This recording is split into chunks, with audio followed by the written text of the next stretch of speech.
ये मूवी इस सीरीज का पहला पार्ट है और मूवी की शुरुआत में हम रिचर्ड और हेली नाम के एक कपल को देखते हैं जो वेस्ट वर्जीनिया के जंगलों में क्लाइंबिंग कर रहे थे।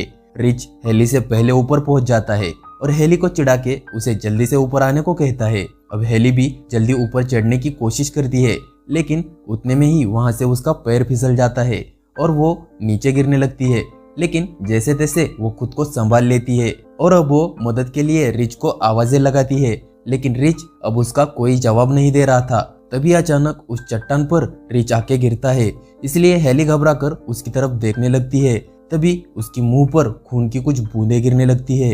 अब वो हालत समझने की कोशिश कर ही रही होती है, तभी कोई रिच को नीचे फेंक देता है और जोर जोर से हेली को ऊपर खींचने लगता है। अब जान बचाने की कोशिश में हेली उस रस्सी को ही काट देती है, जिससे वो सीधा रिच के पास नीचे गिर जाती है। अब वो रिच की तरफ देखती है और उसके हालात देखकर अपनी जान बचाने अपने गाड़ी की तरफ भागने लगती है, लेकिन भागते भागते उसका पाँव एक नोकीले तार में फंस जाता है और वो नीचे गिर जाती है, जिसके बाद कोई उसे घसीट कर ले जाता है। अब यहाँ पे हमें ये पता चलता है कि वेस्ट वर्जीनिया के इस एरिया में बहुत से लोग गायब हो रहे हैं, जिसमें कुछ डिफॉर्म लोगों को वजह माना जा रहा था। अब अगले सीन में हम क्रिस नाम के एक आदमी को देखते हैं जो किसी इंटरव्यू के लिए जा रहा था, लेकिन हाईवे पर उसे ट्रैफिक जाम लगा मिलता है। इसलिए वो एक ट्रक ड्राइवर के पास जाकर इस जाम की वजह पूछता है, जिस पर वो ट्रक ड्राइवर उसे बताता है कि 5 मील आगे एक केमिकल ट्रक पलट गया है और उसका सारा केमिकल सड़क पर आ गया है, इसलिए ये जाम खुलने में कुछ घंटे लग सकते हैं। लेकिन क्रिस के पास इतना टाइम नहीं था, इसलिए वो अपनी कार घुमाकर वापस चलने लगता है। वो अपने फोन पर किसी को बताने की कोशिश कर रहा था कि उसे लेट हो जाएगा, लेकिन उसके फोन का सिग्नल भी चला जाता है। अब रास्ते में उसे एक गैस स्टेशन का साइन दिखाई देता है, इसलिए वो अपनी गाड़ी उस तरफ मोड़ लेता है। इसके बाद वो देखता है कि यहाँ पर कई सारी लावारिस गाड़ियां खड़ी है। उसे ये बात काफी अजीब लगती है। अब वो उस गैस स्टेशन पर पहुंच जाता है, जहां उसे घटिया सी शक्ल का एक आदमी दिखाई देता है। क्रिस उसे फोन के बारे में पूछता है तो आदमी फोन की तरफ इशारा करता है। क्रिस उस फोन के पास जाकर देखता है तो वो फोन ऑलरेडी डेड था। अब वो और ज्यादा परेशान होता है। तभी उसकी नजर पास लगे एक मैप पर पड़ती है, जहां उसे बियर माउंटेन नाम की एक कच्ची सड़क दिखती है जो आगे जाके हाईवे से मिलती थी। वो अपनी कार में बैठकर उस सड़क पर निकल पड़ता है। अब कुछ देर चलने के बाद उसके सामने 2 मोड़ आ जाते हैं, इसलिए वो कुछ देर सोचकर अपनी कार एक कच्चे सड़क पर मोड़ लेता है, क्योंकि मैप के अनुसार उसे कच्ची सड़क से ही जाना था। अब रास्ते में उसे एक मरा हुआ हिरन दिखाई पड़ता है जो काफी अजीब था, इसलिए वो रास्ता छोड़ के उसी की तरफ देखकर कार चला रहा था। तभी अचानक उसकी एक दूसरी कार से जोरदार टक्कर हो जाती है। वो कार कुछ स्टूडेंट्स की थी। क्रिस पहले उन सब से माफी मांगता है और उन्हें नुकसान की भरपाई देने का भी वादा करता है। इसके बाद वो उनसे पूछता है कि उन्होंने अपनी कार रास्ते में क्यों पार्क की थी, जिसपे वो लोग बताते हैं कि किसी ने रास्ते में एक काटेली तार छोड़ रखी थी, जिससे इनकी कार पंक्चर हो गई।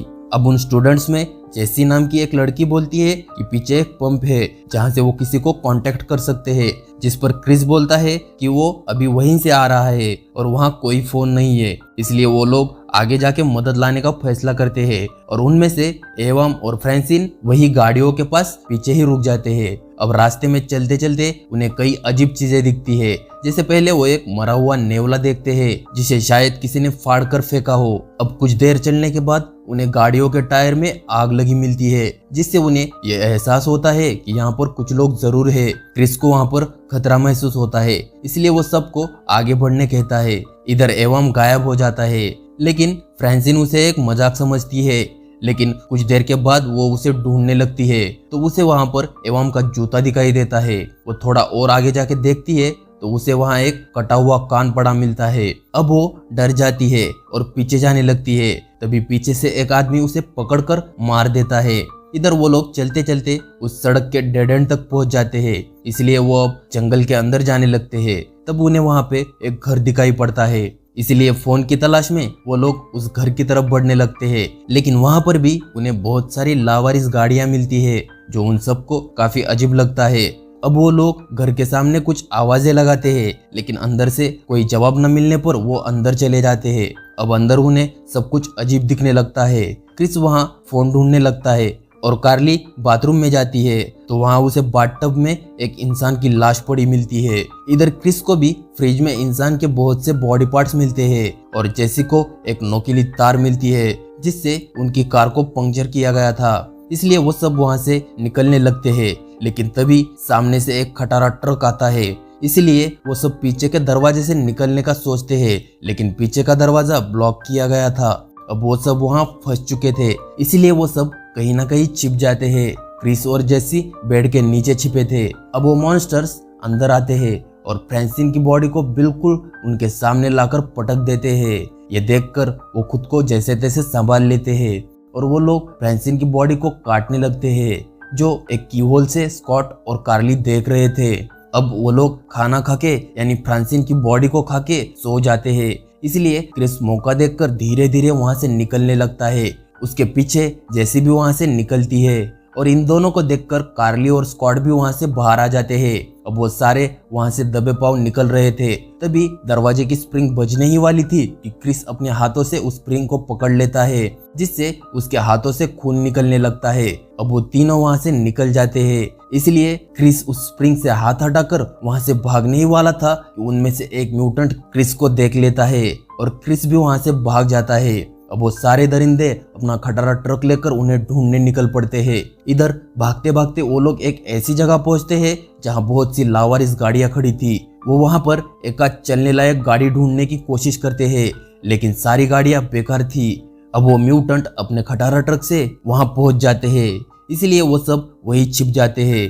अब क्रिस उनका ट्रक लेकर वहां से भागने का प्लान बनाता है और उनका ध्यान बटाने दूसरी तरफ भागता है और उन तीनों को उस ट्रक के पास जाने को कहता है, लेकिन तभी एक म्यूटेंट क्रिस के पैर पर गोली मार देता है, जिससे वो नीचे गिर जाता है। अब वो म्यूटेंट उसे मारने उसके पास बढ़ते हैं, तभी स्क्वाड भी उनका ध्यान बटाने दूसरी ओर भागने लगता है, इसलिए वो लोग उसके भी पीछे पड़ जाते हैं। उसी वक्त जेसी और कार्ली क्रिस को लेकर ट्रक के पास आते हैं और जैसे ही वो ट्रक का दरवाजा खोलते हैं तो उन्हें वहां एवाम की बॉडी मिलती है। अब वो तीनों जल्दी से उस ट्रक में बैठकर वहां से निकलते हैं और स्कॉट को ढूंढने लगते हैं। कुछ दूर जाते ही उन्हें स्कॉट दिखाई देता है, इसलिए वो ट्रक रोककर उसे जल्दी से आने को कहते हैं, लेकिन तभी एक तीर आकर स्कॉट की छाती चीर देता है। अब वो म्यूटेंट क्रिस के ऊपर भी तीर चलाते हैं, लेकिन वो लोग जल्दी से वहां से निकल जाते हैं।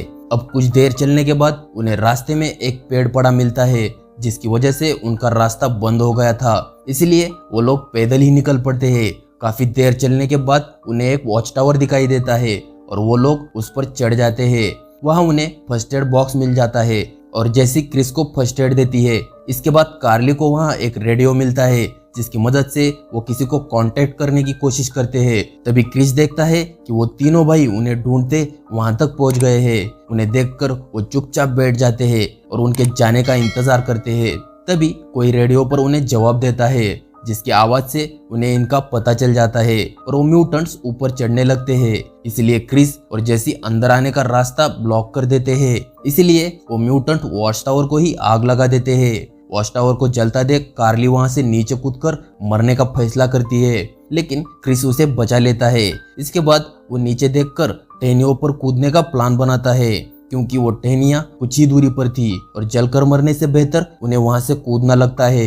इसीलिए क्रिस सबसे पहले कूदकर एक टहनी पर पहुंच जाता है। इसके बाद कार्ली भी कूदती है और क्रिस उसे पकड़ लेता है और अंत में जेसी भी कूदकर सही सलामत एक टहनी तक पहुंच जाती है। इधर वो म्यूटेंट्स उन्हें कूदते हुए देख लेते हैं और उनमें से एक उन्हें मारने पेड़ पर चढ़ जाता है। इधर वो लोग टहनियों के सहारे आगे बढ़ने लगते हैं, लेकिन वो म्यूटेंट कार्ली के पीछे से आकर एक कुल्हाड़ी सीधा उसके मुंह के अंदर मार देता है, जिससे वो वहीं मर जाती है। अब क्रिस जेसी को लेकर आगे बढ़ता है, क्योंकि क्रिस के दिमाग में उस म्यूटेंट को नीचे गिराने का प्लान चल रहा था। इसलिए क्रिस एक टहनी को पकड़कर खींच लेता है और जेसी उस म्यूटेंट को फंसाकर यहाँ तक लेकर आती है। जैसे ही वो म्यूटेंट उनके नजदीक आता है, तभी क्रिस वो टहनी छोड़ देता है, जिससे वो म्यूटेंट नीचे गिर जाता है। उसकी यह हालत देखकर उसके भाई काफी गुस्सा होते हैं। इधर वो लोग एक झरने तक पहुंच जाते हैं और वहीं छिपकर रात बिताते हैं। अगली सुबह वो वहां से निकलने लगते हैं और चलते चलते उन्हें एक सड़क दिखाई देती है। वो लोग ढलान से नीचे जाने का सोच ही रहे होते हैं, तभी एक म्यूटेंट आकर क्रिस पर हमला कर देता है, जिससे वो नीचे गिर जाता है।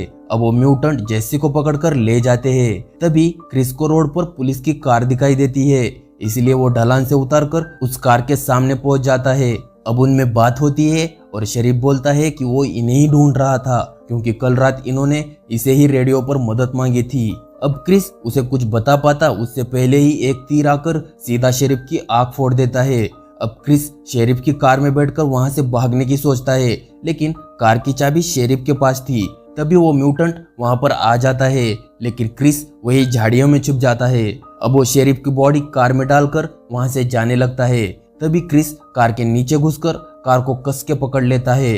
अब इधर उन्होंने जेसी को उनके घर बांध कर रखा था और वो उसे मारने की तैयारी में होता है। तभी दूसरा म्यूटेंट शेरिफ की कार लेकर वहां पहुंच जाता है, इसलिए वो उसकी मदद करने जाता है। अब वो लोग शेरिफ की बॉडी को अंदर लाते हैं और उसके टुकड़े करते हैं। इसके बाद वो फिर से जेसी की तरफ बढ़ता है और तभी क्रिस उनके दरवाजे पर आग लगा देता है। और जैसे ही वो म्यूटेंट उस दरवाजे की तरफ जाता है, क्रिस शेरिफ की कार से उसे कुचल देता है। इसके बाद क्रिस दूसरे म्यूटेंट को भी घायल कर देता है और जल्दी से जेसी को आजाद करने लगता है। तभी वो म्यूटेंट उठकर क्रिस को उठाकर पटक देता है और क्रिस को पीटने लगता है। इधर जेसी खुद को छुड़ाकर उस म्यूटेंट के सिर में तीर मारकर उसे नीचे गिरा देती है। तभी और एक म्यूटेंट आकर क्रिस को पीटने लगता है और इस बार भी जेसी पास पड़ी कुल्हाड़ी उठाकर सीधा उसके छाती में मार देती है। अब वो लोग वहां से निकलने लगते हैं। तभी एक म्यूटेंट जेसी का पैर पकड़ लेता है और वो दूसरे म्यूटेंट्स भी मरने का नाम ही नहीं ले रहे थे। क्रिस जेसी को छुड़ाकर वहां से बाहर आ जाता है और शेरिफ की कार के पीछे लगे गैस कैन को शूट कर देता है, जिससे उस पूरे घर में ब्लास्ट हो जाता है। अब वो दोनों उनका खटारा ट्रक लेकर वहां से निकल जाते हैं और उस गैस स्टेशन पर पहुंचकर क्रिस उस मैप को फाड़ देता है, क्योंकि कोई भी दोबारा उस रास्ते पर ना जा सके। फिर वो दोनों वहां से चले जाते हैं। अब अगले सीन में हम एक शेरिफ को देखते हैं, जो उस मरे हुए शेरिफ की तलाश में यहाँ तक पहुंचा था। वो यहाँ पर इन्वेस्टिगेशन कर ही रहा था, तभी एक पूरी तरह से जला हुआ म्यूटेंट आकर उस शेरिफ को भी मार देता है। यानी वो दरिंदे अभी भी मरे नहीं थे और यहीं पर यह मूवी खत्म होती है।